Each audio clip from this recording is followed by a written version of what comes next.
Hi, my name is Angelo Garnilongo and this is my activity in SIA. Start.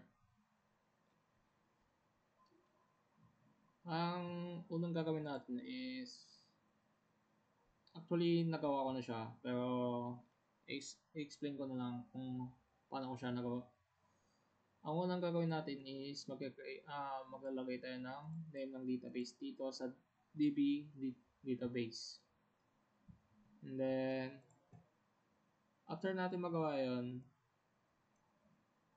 mag-create ka ng PHP Artisan make model any name nm para sa migrations. After nun, punta ka sa database, migration. Ito na siya, magpapakita na siya dito yung migration na nilagay mo. And then after nun, mag-command ka ng PHP Artisans migrate dito sa terminal, which is nandito na siya. Nalagay ko na siya. This is my pang-anim na attempt ko na to. Nagka-error lang nung una. 2 beses na siya nag-error. Ay, hindi pala. 4 na beses pala nagka-error. Tapos, lagay mo to. PHP Artisan make controller. Dito mo siya makikita. App, HTTP. Tapos dito, controller.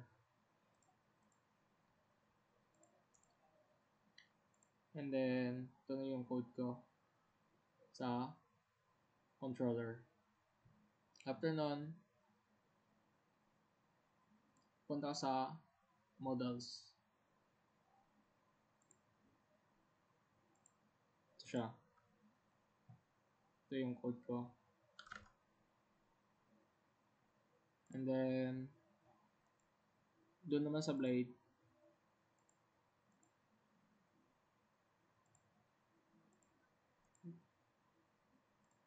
so gawa ko na lang to. Ito yung code ko.